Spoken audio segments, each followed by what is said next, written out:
and municipal leaders from towns that pass local resolutions. My dog is actually excited about Medicare for All. We are also joined by union leaders, small business owners, and immigrant rights organizations, organizers to discuss how Medicare for All would make life easier for everyone. My name is Safia Muhammad. I am with Our Revolution, Essex County, and we have passed three resolutions to date, with more to come. Maplewood Council member Dean Daffis is on the call tonight with other leaders and other organizers. So please tell us your name, where you're from, and put it in the chat. We're able to put together tonight's calls and calls like this because of the support of our members. If you aren't already a member of Our Revolution, please consider joining. For as little as $5 a month, $5 will mail you a personalized 2021 Movement Builder membership card. You can sign up at the link in the chat, ourrev.us/2021 member. That's ourrev, REV.us/2021 member. Or if you are on the phone, press *3 and an operator will take your information. So now let's give a few shout outs. Let's see who is in the building tonight. Hi, Chris Morgan from Franklin Township, Somerset, New Jersey. I see Joseph from Our Revolution, Trenton and Mercer. Melinda, St. Louis, Public Citizen, welcome. Councilman Santiago Rodriguez from Trenton, welcome, Councilman, and thank you for being here this evening. Reno from Plainsboro, Oregon, Middlesex County, New Jersey, welcome. And please, forgive me if I mispronounce your names. If you've seen my names in the chat, you'll understand why. I respect the ability to be able to pronounce somebody's names correctly. We want you to know that you're welcome here. We want you to know that we're excited to have you. We want you to be a part of this exciting movement and to learn what we have in store, as well as what we've done so far. We should be proud. We should feel good about these changes for everyone. Welcome, Joe from Hamilton, New Jersey, Anna Marta from Our Revolution, New Jersey, in Monmouth County.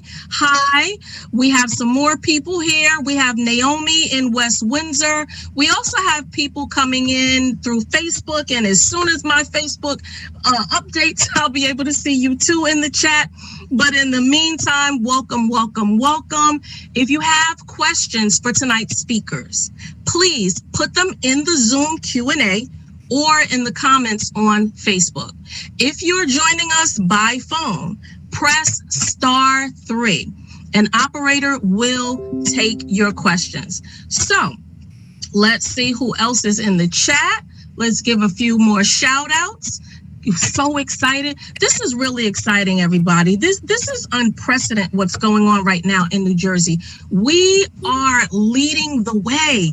This movement is not for you. It's not for me. It's for us. It's for the people. It's for the people, by the people. The power is the people, and we have power. We have the power in our voices. We have the power in our votes. We have the power in our pens. The power is with the people. We have a right to have health care for everyone. We have a right, and it's time for us to exercise our rights. It's time to us to take our power back.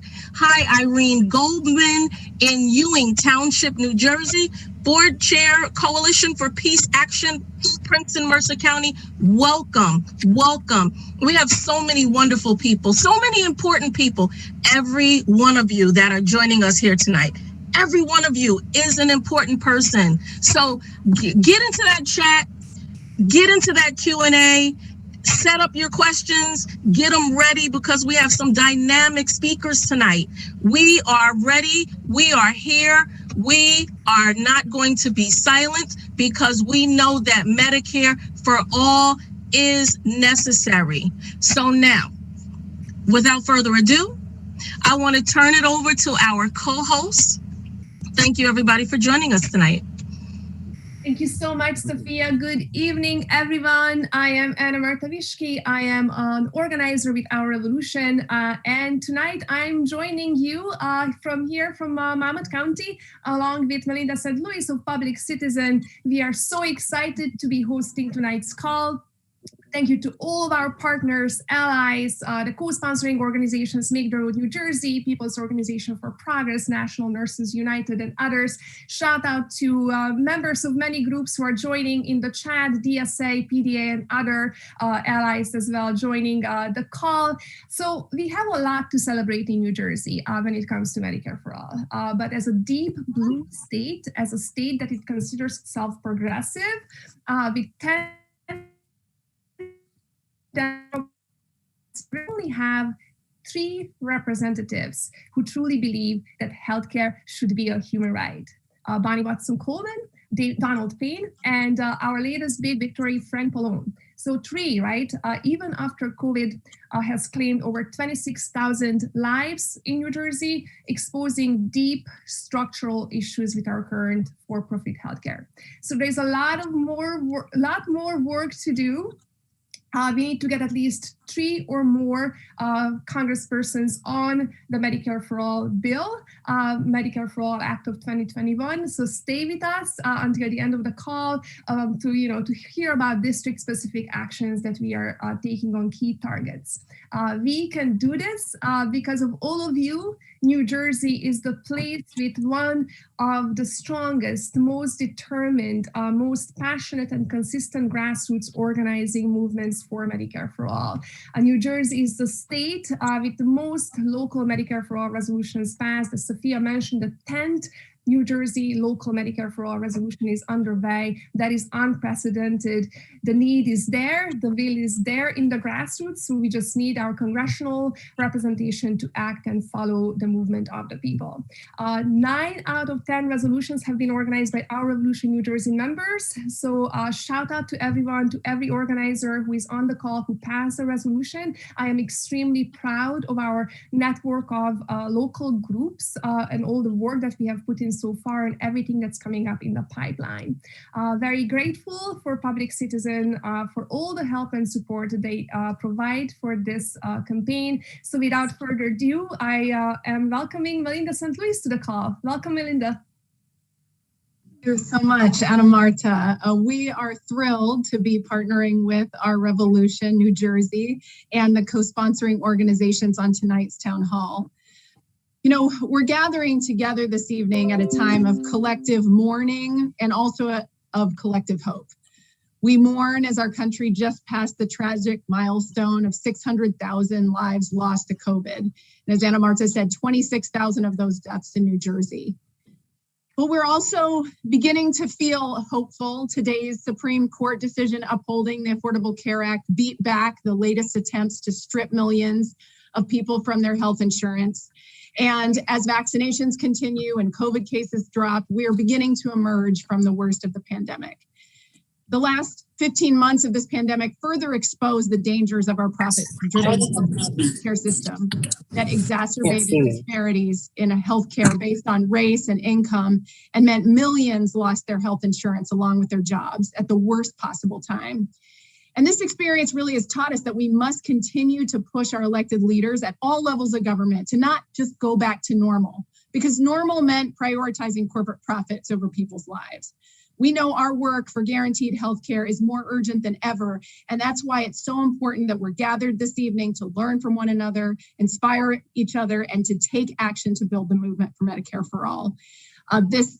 This town hall is part of a nationwide coalition effort to win municipal resolutions in cities, towns, and counties all across the country. And we're building enduring local coalitions to pressure elected officials to stand up to big pharma and big insurance companies and finally deliver guaranteed health care for all.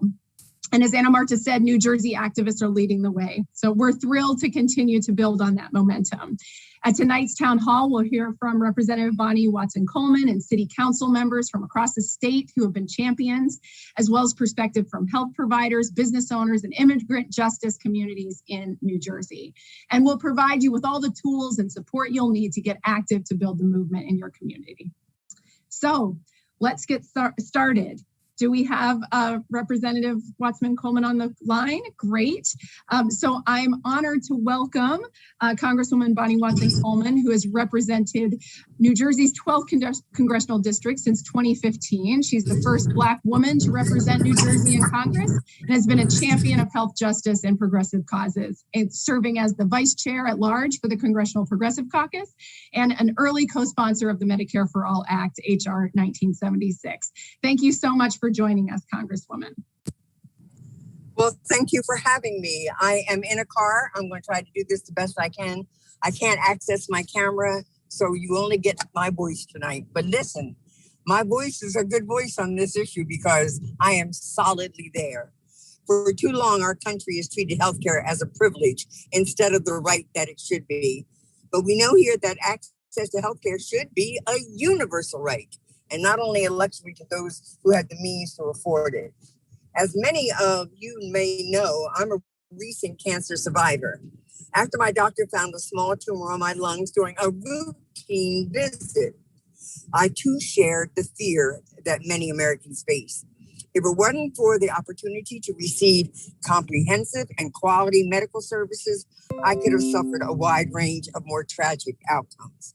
My journey has shown me that disease is no respecter of position, wealth, sex, or age. And sickness is not limited to any one group of people. So we must acknowledge that health is necessary to guarantee the ideals of liberty, life, and the pursuit of happiness for everyone. Today, I'm a living representation of the benefits of quality health coverage. For me, this is a very personal journey. It is an experience that's had a tremendous impact on my life and the lives of many of my constituents. And even before my cancer, I was a proponent and advocate and a strong supporter of Medicare for all.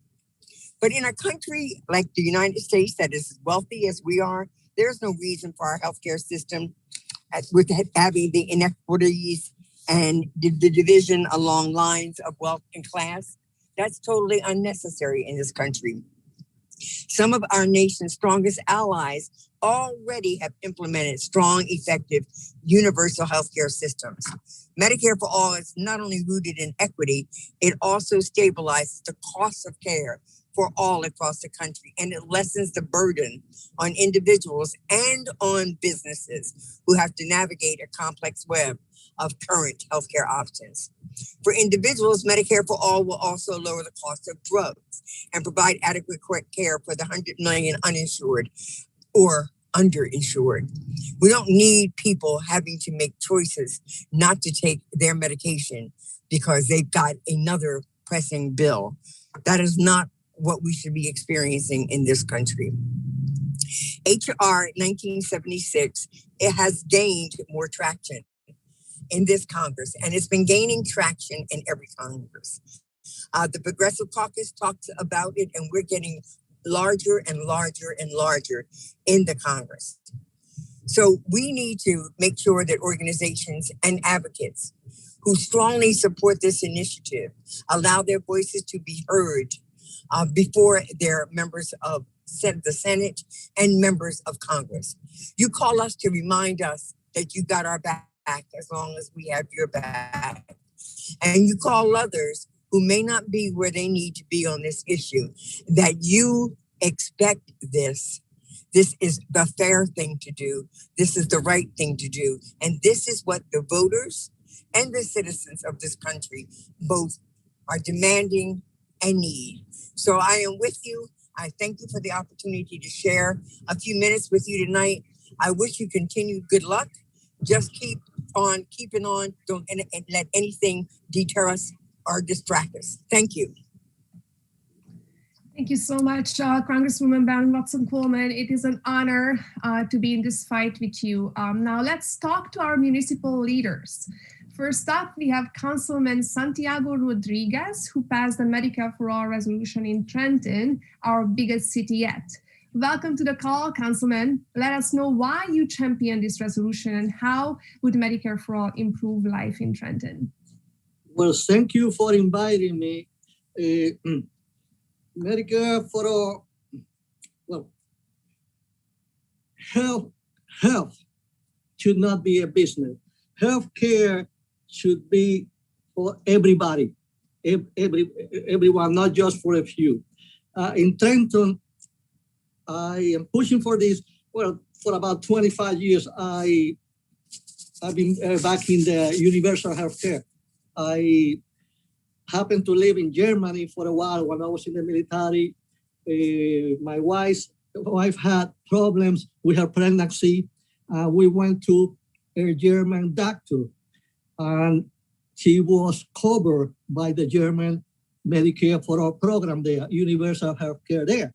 All we had to pay was a small fee. That's the way it should be all over. That's the way it should be in Trenton, New Jersey, especially Trenton, where we have a large population of low-income people that do not have health care right now because they cannot afford the astronomical fees and charges of health insurance, the health insurance emporiums.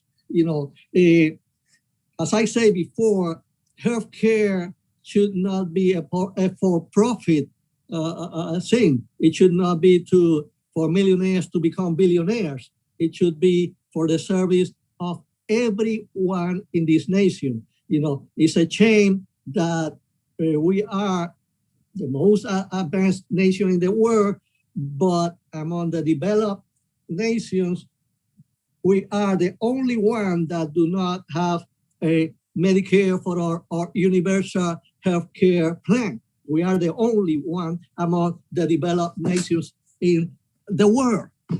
It's a shame because we spend so much money in other areas and we forget about our people. So that's what made me start this resolution in Trenton, because we have a great need in Trenton for a plan such as Medicare for All. Today we had a great victory in the Supreme Court. The Obamacare Medicare, the Obamacare program was upheld by the Supreme Court 7-2. Even the conservatives voted for it. That means that is a great step. We have to go from there on now and continue the fight until we get Medicare for All, a one-payer system similar to the Medicare program. I use the Medicare program now, but we still have deductibles and stuff. We are covered only 80%. No, we need a plan that will cover us 100%. And where if we don't have a high income, all we have to pay is a low fee for it. That's the only way we are going to survive in this nation. We saw it with this COVID emergency, that a lot of people died because they didn't have a health plan at all. Not a good one, but nothing. They have nothing. They had to go to charity care, and that was up to the hospitals if they were going to accept them or not. If they didn't have insurance, they were left to die, and that is a shame that should not happen in this nation. Thank you very much. Thank you, Councilman Rodriguez. It is so important to hear the voices of the most affected, and you certainly give a voice to those who need healthcare the most. So from the biggest city, let's move to the first town that passed Medicare for All. And it is my pleasure to have on the call Kate Trigiano, Councilwoman Kate Trigiano, who just won her re-election, certified results today, to her second term on the Red Bank Borough Council. You were the first to pass this resolution. So tell us a little bit about what prompted you to be the leader in this movement. What happened in Red Bank that made this resolution possible? Thank you so much, Anna Marta. I just won my primary, so onward to November, but that was a big hurdle, so thanks. I was fortunate enough to start out at my local community level. I'm an environmental and immigrants' rights activist mainly. That's what really was what motivated me to run for council. And Medicare for All was something that is inescapable when you're looking at human rights and quality of life and wanting to make a community better. Medicare for All is really that, major solution. So I was fortunate enough that I had a background with organizing with local groups, including Our Revolution. And Medicare for All was something that we worked on together, doing education and outreach as far back as 2018, and actually before I was serving on council. In Red Bank, we have a diverse population. We are also fortunate enough to have a lot of resources here. We have the Parker Health Clinic. We have VNA. We actually have a Planned Parenthood that, although the Red Bank is not a Red Bank address, it is walking distance. We have one of the major Hackensack Meridian hospitals located in Red Bank. And even with all of those resources, and even, with having a walkable community, the impact of not having a proper healthcare system is radically felt. Something to be said about being a local representative is that it's a small community, right? We're 2 square miles, we're 13,000 people. But when somebody gets sick, that GoFundMe, I'm receiving it. It's my neighbors, it's my community, it's somebody that can't afford that bill. I mean, unfortunately and horrifyingly, during COVID, getting those GoFundMes, for those, purposes. And something I like to always point out is that when GoFundMe started, the goal was that it was supposed to fund people's dreams and ideas. It was not supposed to be something that was used to fund funerals and healthcare nightmares. And that's what it's become. We all know a better system is possible. We're so fortunate to have, Representative Bonnie Watson-Coleman and Councilman Santiago Rodriguez and everybody else on the call who's very understanding of that. But I think the most important thing to stress is even if somebody doesn't seem like they would be mostly progressive or doesn't seem like they might support this idea at first, that they just might. My council, when I introduced, and obviously it was during the pandemic, which I do believe also pushed it through, we did pass it unanimously. So if there's anything that I can stress is, have the conversations. Like I said, we watered and fed this in Red Bank with the help of Our Revolution and other groups with education and outreach and round tables to make sure people were educated on the subject first. But I can't believe the work that has happened since then. I can't believe we went from the first and we were like, ooh, let's see what happens. And now we're at the 10th. So that just shows the trickle up effect of great policy and showing what the people's true wishes are from people on the ground. And we're all in this. This isn't going away. We aren't going to start fighting less. We're going to fight harder. And every time we have one of these calls and we get together, I seem to find another ally, another person to work with. So thank you so much for having me here. And I look forward to just continuing the work with all of you. Come visit Red Bank.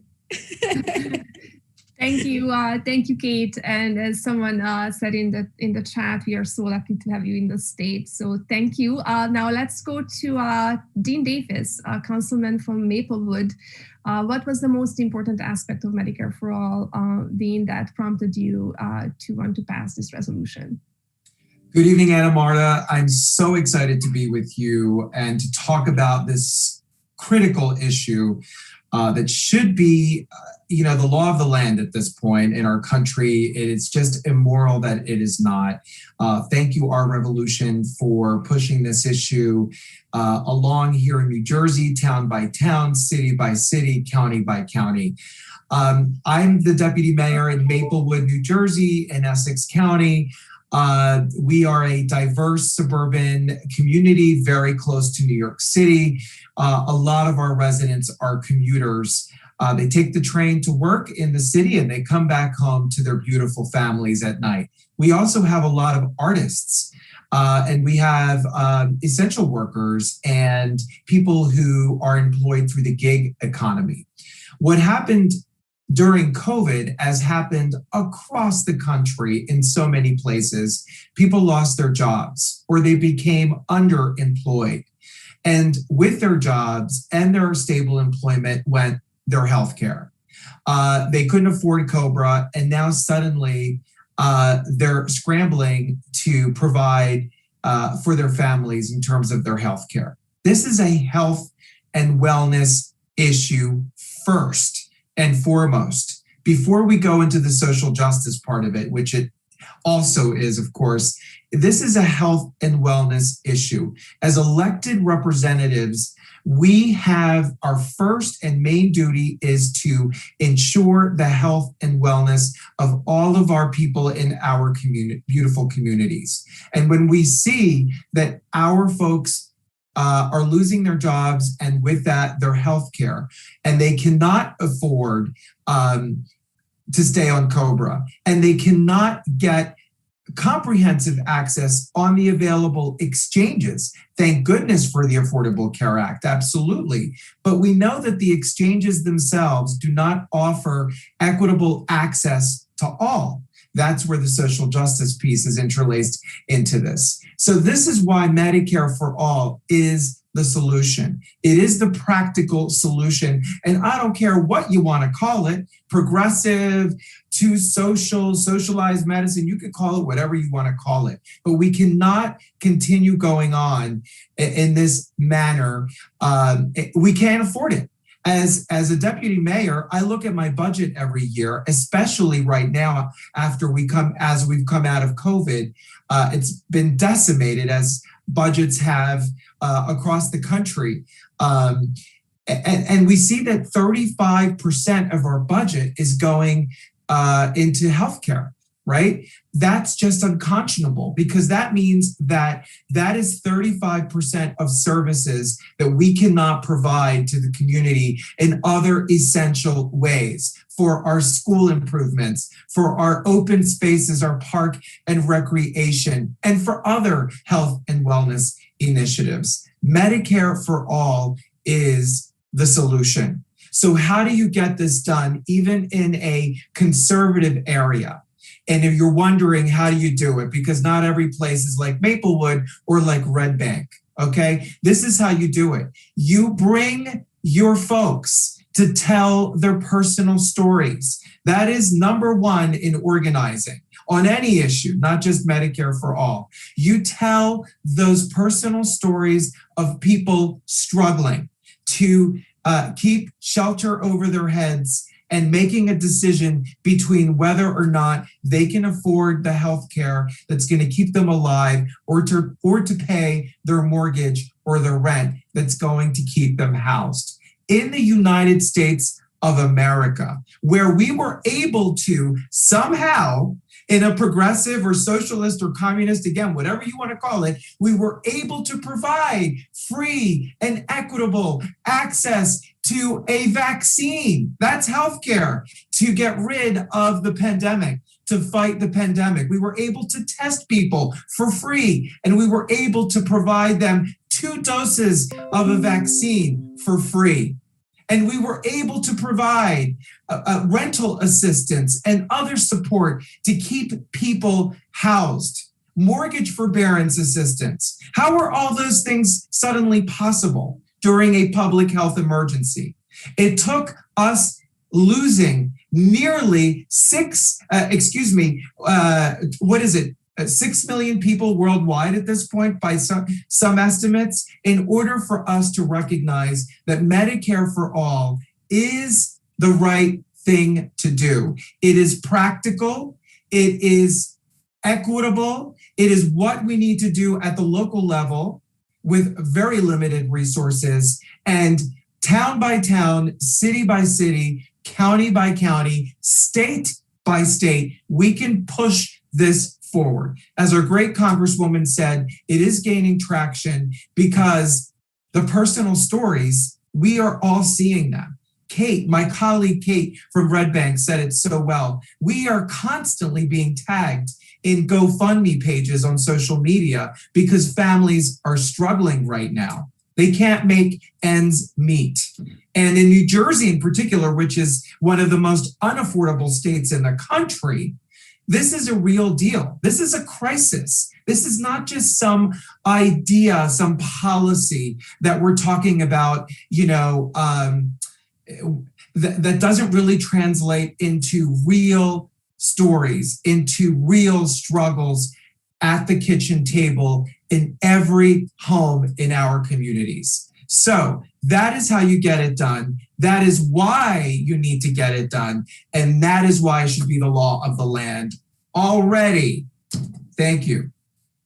Powerful words, Dean. Thank you so much. And also thank you for the organizing tip. And all of you council members here or aldermen, if you have organizing tips for our participants, please put them in the chat or voice them during your segment. It is really important that the stories are shared widely. And sometimes we find ourselves in situations where we are talking to a council member about a resolution, and the council member themselves, they have a personal healthcare story, and they are sharing it during council meetings or during the resolution hearing. So again, great tip. Thank you for that. Let's move on to the last municipal leader, Alderman Ed Correa from Dover. Alderman Dover from Dover at Korea is in Dover, which is a majority-minority town. So let us pass this resolution. Anna, you there? Can you hear me? We can. All right. Good evening, everybody. Delighted to be here with all my colleagues and the strong leaders of the movement for social justice and Medicare for all in New Jersey and in the nation. By the way, Dover is right now the only town in New Jersey that uses aldermen. And by the way, we're not in St. Louis or Chicago. This is Dover, New Jersey. So we like to keep some traditions alive here and use words like aldermen instead of council people. Or older members instead of council members to be more gender neutral. Look, we are running a group, leading a group of people who are very progressive on social issues and very fiscal responsible on local finances. We are in a majority town. Dover is 75%. I would say about 75. Latest census of 2010 is 69% Hispanic. And we strongly believe that people should have access to health care. It's a human right. It is the right thing to do. It makes economic justice sense. And we did campaign on, again, social issues and fiscal responsible issues. And we won in 2018 and 2019. And one of the things we said is, well, when we get there, we're going to support Medicare for all from Dover. And we did. Last year, we saw the need for it through the pandemic. I mean, a lot of members in our community passed away because of it. A lot of people in our community got COVID because of it. But as our colleague Kate was saying before, even before COVID, we've been seeing a lot of GoFundMes and, petitions asking people for money because somebody has cancer or somebody passed away or somebody needs medical treatment for something. And it's a shame that in New Jersey, in the United States, in Morris County, one of the wealthiest counties in the United States, we have to do this type of situations and fundraising drives in order to help people in our community. We saw it firsthand here. During COVID, we've been seeing it firsthand for many years. And that's one of the reasons we supported Bernie Sanders for president, and we continue to support his policy agenda of Medicare for all and minimum wage 15 and other items in the Bernie Sanders, Our Revolution agenda, policy agenda. We've seen Dover, for instance, is a small town, 2.5 square miles, is very urban in a suburban setting. We provide essential workers to Northwest New Jersey and North Jersey. We provide the truck drivers, the factory workers, the landscapers, the construction workers, the healthcare workers, and many other essential businesses as we know it, that, provide the engine to run our economy.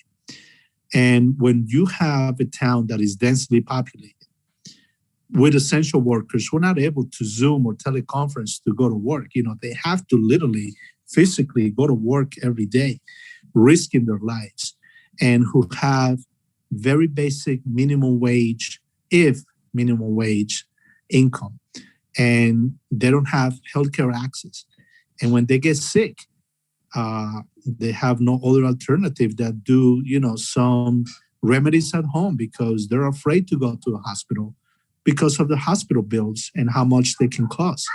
And many families have fallen into despair, and they have fallen into foreclosure, or they have fallen into financial crisis because medical bills, ambulance, medical bills of all kinds, to pay for their health care or the health care of the people that they love. We believe strongly Medicare for all. We believe that it's a human right.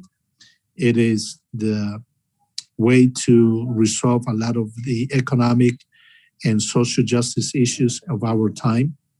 We believe it's a civil right. Medicare for all should be access to everybody that, regardless of income and economic status and zip code or immigration status for that matter. We all provide to this country equally, whether you're working on an essential worker or whether you're working on Wall Street, is the right thing to do. So we passed Medicare for all at the local level unanimously from the council. 8 aldermen and the mayor voted for it on February 9, 2021. It was Resolution 73, 2021. And we're proud of it. We're proud of it because we believe on it. We will continue to organize. We will continue to mobilize. We will continue to elect candidates that will support this agenda because at the end of the day, it's an economic justice issue. It is the right thing to do, and it's the right thing to do for our communities, for the people that we represent, for the people that are our neighbors, who are our relatives, who are our friends in our communities and in New Jersey. So with that said, it took a lot of organizing to take over Dover in 2018 and 2019. We just came out of another battle here on the streets of Dover. But look, at the end of the day, I know we will prevail. As the old civil rights song, we will overcome. And we will make sure that we bring healthcare access, equitable, Medicare for all, accessible for everybody, regardless of zip code or income in this country. Thank you for the opportunity to be here tonight. Thank you so much, Alderman Correa, for your leadership and for the leadership of all of these incredible municipal leaders. As you can, I'm sure you're as inspired as I am by their stories and their passion. Next, I'm really honored to welcome our friend, Kelly Coogan-Gare, who's the Assistant Director of Community and Public Policy with the National Nurses United, a steadfast partner in the fight for Medicare for all. Kelly, we'd love to hear some stories from nurses who have been at the forefront of this fight. Thank you so much, Melinda, and to all of our wonderful, incredible, inspiring speakers. So amazing to hear such leadership at every level in this country and in the state of New Jersey. So grateful and honored to be invited to this town hall. A large portion of my heart will forever remain in New Jersey. I got my graduate degree at Rutgers and lived for 6 years of my formative 20s in the beautiful Garden State. I want to begin by saying how immensely grateful we are to be in this fight with Our Revolution New Jersey, Make the Road New Jersey, and Public Citizen. It was because of the leadership and incredibly hard organizing work of each of your organizations that Representative Pallone is now a co-sponsor of HR 1976, the Medicare for All Act of 2021. This was surely one of the biggest victories of our national movement, and NNU was thrilled to play a role in that fight. For decades, the nurses' leadership of the Medicare for All movement has been grounded in their experience at the bedside. Union nurses constantly live with the tension between the oath they make to care for their patients and the obligation they have to their employer. Nurses unionize because they want to better care for their patients. Everything our union does, including our National Medicare for All campaign, is about cultivating the power of nurses everywhere to fight for their ability to comprehensively care for their patients. Since the onset of the COVID pandemic, our nurses have been in a life and death battle to get the personal protective equipment they need to adequately care for their patients. Despite several major for-profit hospital chains having their most profitable year in history, on top of receiving billions in federal taxpayer bailout, those same hospitals said protecting healthcare workers was simply too costly. As of last week, 406 nurses and 3,902 healthcare workers have died of COVID, deaths that could have been avoided with the proper protections. The upside down values of our healthcare system have never been clearer. For over a year, NNU has been calling for an OSHA emergency temporary standard to ensure that employers give the correct PPE to frontline workers and have the correct training programs and isolation protocols. After a year-plus long campaign that included tens of thousands of calls into Congress, several thousand actions at healthcare facilities across the country, and hundreds of lobby visits, our nurses won an OSHA emergency temporary standard for all frontline healthcare workers last week. It was an incredible, hard-fought-for victory. However, this victory doesn't diminish the fact that COVID exponentially worsened the disastrous capitalist tendencies of our already severely broken healthcare system. I want to take just a brief moment to discuss the realities our nurses faced. For more than a year, nurses caring for COVID patients have been forced to self-isolate when they return home. They've slept in their cars and in their garages.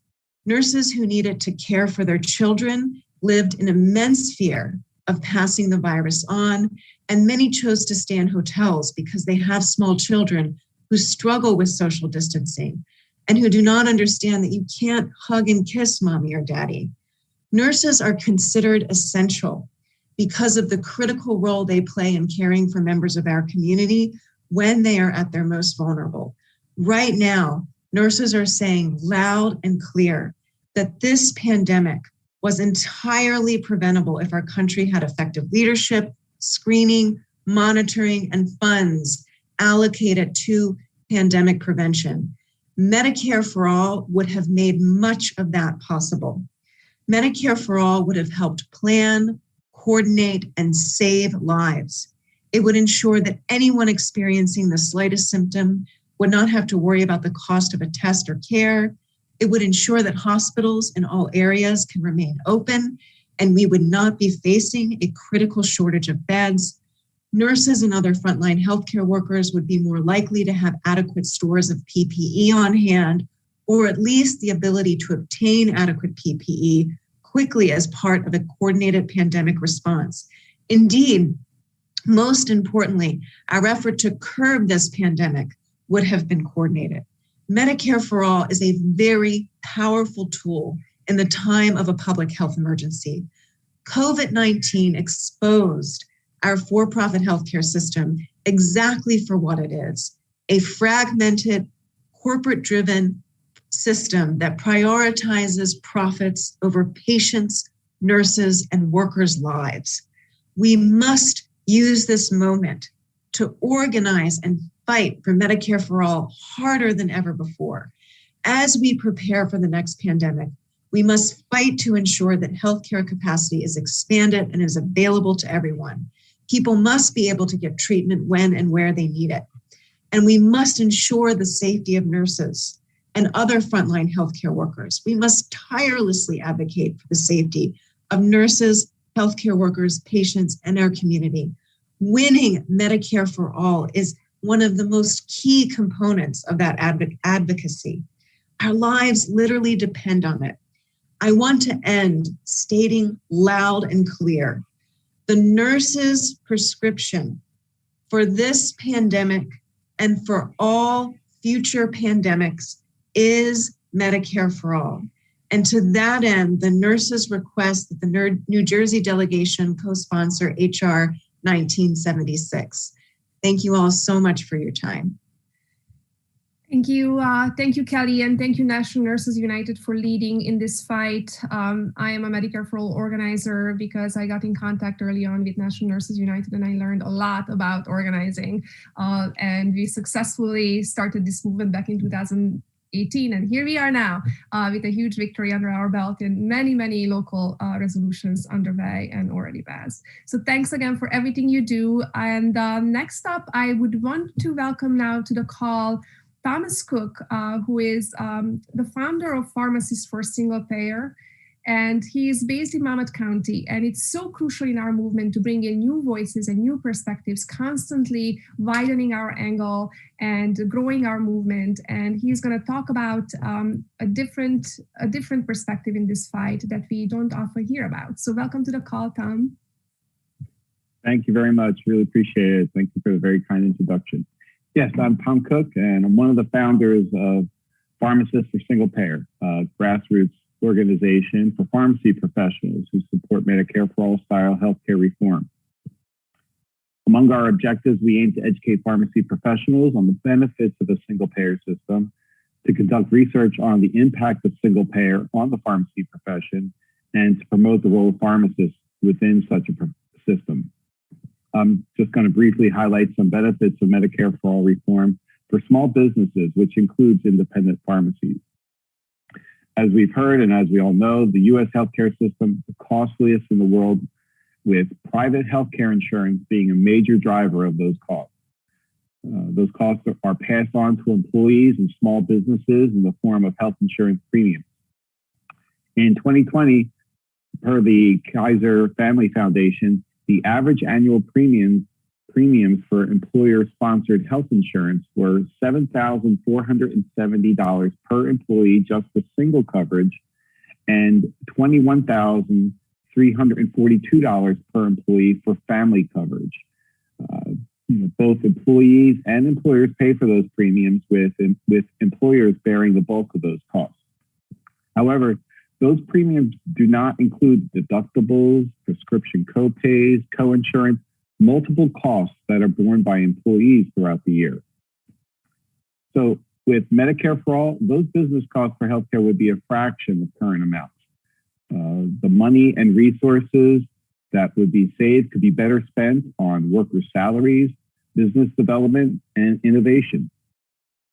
In addition, small businesses waste time and resources every year just to review new health insurance plans, which change annually.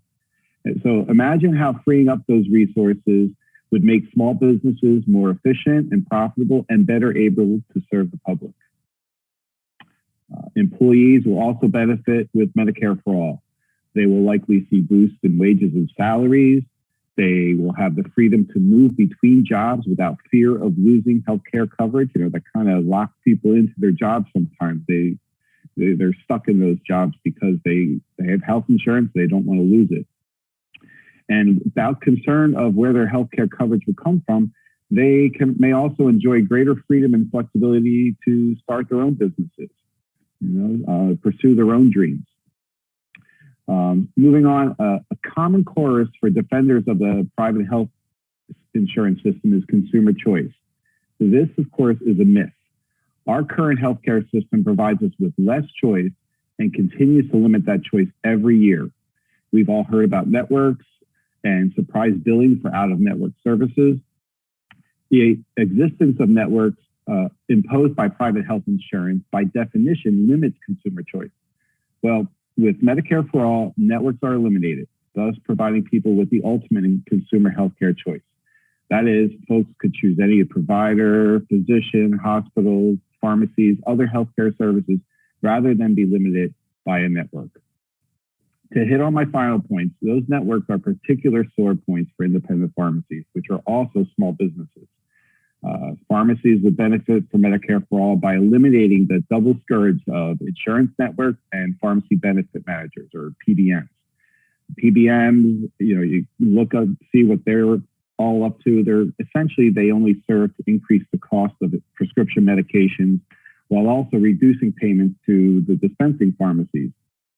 So with Medicare for All, PBMs would be a thing of the past. Furthermore, without the multitude of insurance providers, pharmacists would enjoy a substantial reduction in administrative workload. Multiple formularies, prior authorizations, you name it. All this burdens pharmacists from what they need to focus on, and that is patient care.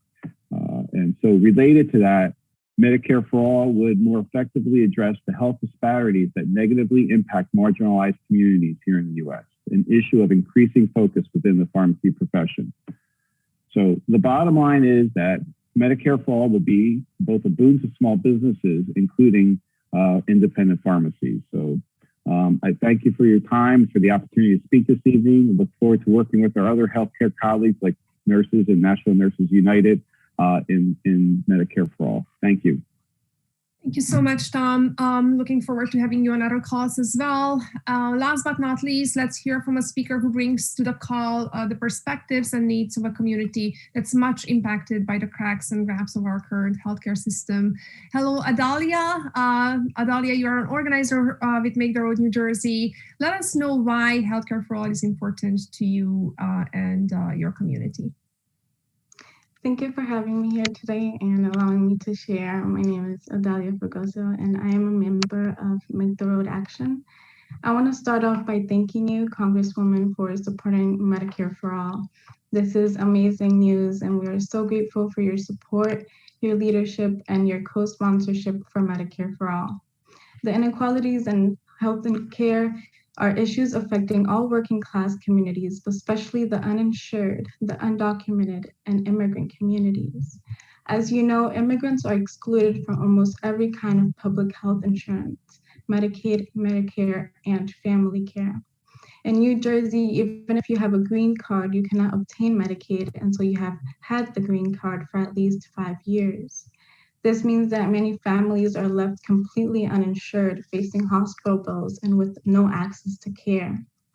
If the pandemic has taught us anything, it is that everyone must have access to quality health care. I have previously seen how the lack of access to health care has negatively impacted my family. My dad is a green card holder, and he has been unable to obtain health insurance due to his immigrant status. This has brought a burden into our family as he has had to pay for multiple surgeries and medical procedures out of pocket. For instance, about 2 years ago, he went to the hospital to get a pituitary tumor removed. And even after the surgeons agreed to waive their fees, he was left with an $140,000 debt for his hospital stay and prescribed medications. During this time, I remember feeling so hopeless as I tried to find ways in which I could help my dad pay off his debt. If he had had health care, things could have looked very different and wouldn't have taken such a negative toll on my family's economic situation. Again, thank you for taking that bold step in the right direction. The current Medicare for All Act of 2019 includes everyone, regardless of their immigration status. It is important that under Medicare for All, immigrant families like mine are included. Thank you for your time. Thank you. Thank you so much, Adalia, for sharing your family's story and for the solidarity of Make the Road Action and just highlighting. And I think for all of us, it's critically important that we continually say that healthcare for all and Medicare for all means all, regardless of status, regardless of race, income, zip code, and that is what our fight is, and it's a joint fight. And so, thank you for being with us. Now, I just want to acknowledge once again just how incredibly inspiring all of our speakers have been. And I hope you're feeling as motivated as I am to strategize now about how we can build on all this momentum in New Jersey. As we mentioned, part of our strategy to build the movement we'll need to win Medicare for All is to win these local resolutions in cities, towns, and counties. This is part of the nationwide coalition effort, and we currently have more than 300 efforts underway from coast to coast. The map that you see here can be found on our coalition website at medicareforallresolutions.org, and you can sign up to join an effort or to add your town to the map. So why is this tactic so powerful? I mean, I think we already kind of heard that today, but I just want to note that local resolutions can and have helped shape a national narrative. Just one example, folks may have heard about the For the People Act that is about to be voted on again in the Senate. It was passed in the House. It's a powerful piece of legislation around money in politics and voting rights. But several years ago, the issues that were in the For the People Act were not really on the radar in Congress. And it was local resolutions passed in municipalities all over the country to try to overturn the Citizens United Supreme Court decision that started that conversation. There are now 800 local resolutions around the country calling for that constitutional amendment. And that is what led us to this moment and to the mainstream of politics and the chance of this becoming law. So I just want to acknowledge that this is a well-worn path, and that's why it's so important to do this. It's also an opportunity to do local education and earned media in your community about healthcare and about Medicare for All. And it brings local government officials into advocacy with Congress. As you've heard just tonight, the council members who presented here tonight are incredible spokespeople. Their testimony is extremely powerful in this fight.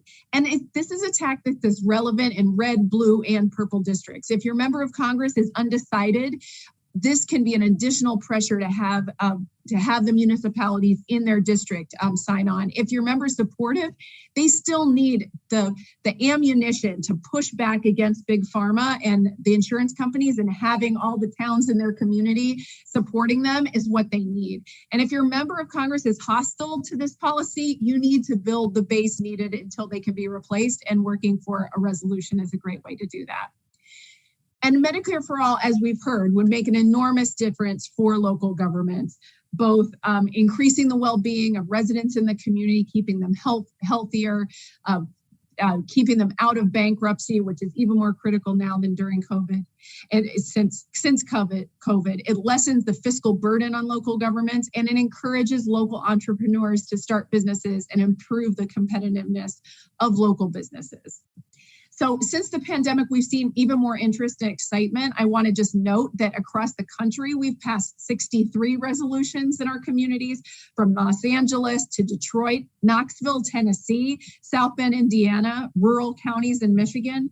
And as we've heard, New Jersey has been one of our stars, and we can't wait to build on this momentum. So we have a comprehensive toolkit on the medicareforall.org resolutions website that has all the resources you'll need, from sample resolutions to sample letters to council members, tips to running an organizing meeting.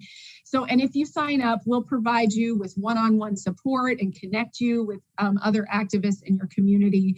We have a really broad coalition nationally to draw from. So some of the organizations that are here and many others, we have physicians on board, we have unions, we have small business organizations. So please let us know if you're ready to join an effort or to pass a local resolution in your town. And now I'm going to pass it over to Ana Marta to get into the nitty-gritty of opportunities for action in New Jersey. All right, well, thank you, Melinda. So next steps, right? This is where it gets exciting. Before I list the key targets, I just want to say that the way we win this is by persistence. Persistent organizing that does not let up, We have seen that with Frank Pallone in District 6. It took a couple of years, but it took us all working together in a consistent manner, increasingly escalating the pressure, and we won. So that's what we need to model in every other district. We need to bring in new voices, as we have seen with Tom Cook, as we have seen with others who are joining this movement with new stories, new perspectives. We need more people in the conversation. We need to uplift those voices that have been left behind. We need to have active, dynamic campaigns that are inclusive, that are people-centered, and that are determined.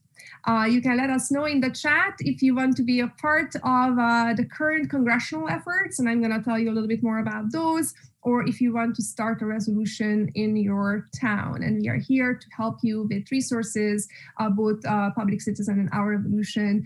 We have a network of groups. We have contacts for most of the zip codes here in New Jersey. So there is a resource there. There is a foundation there. We just need to build and bring out the successes as we have done in the past.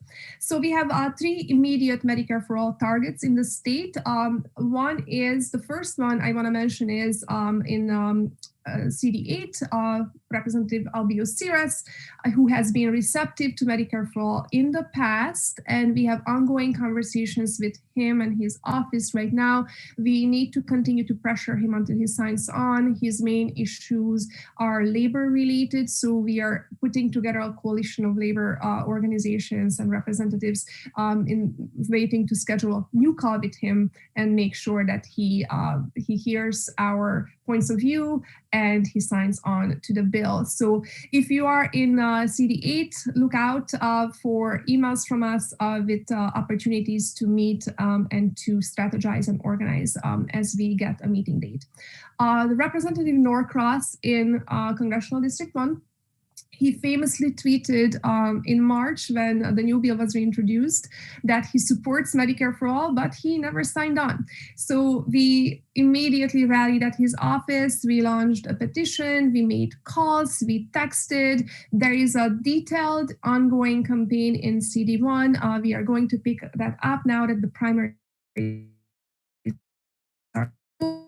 to continue to ramp up in that district. We need to bring in more people into the coalition. There is already an existing diverse grassroots coalition in place, but we are making it larger, and we need to fight until we win there. It is going to be tough, but we can do it. And then finally, in CD3 with Andy Kim, we have been meeting with him for a while now. We just had one last meeting with him a couple of weeks ago, and that meeting went great, and we are hopeful and optimistic. I think we finally put together a winning coalition. The voices, everyone who was at that meeting were powerful, convincing, passionate, well-informed, determined. And I think right now he is more on our corner than not. So we need to continue building on that meeting's success. There is a plan that's being put together by local organizers. So again, if you are in CD3 and you want to be part of this, let us know in the chat.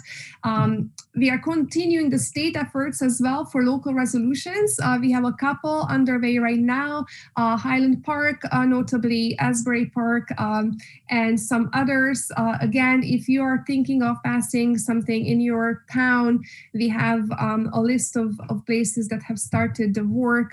We want to add to those. And again, we are here with resources, we are here with support, we are here with network of volunteers that can plug into this work, that can call contacts in different zip codes and different places. So let us know how we can help and we can get this done together.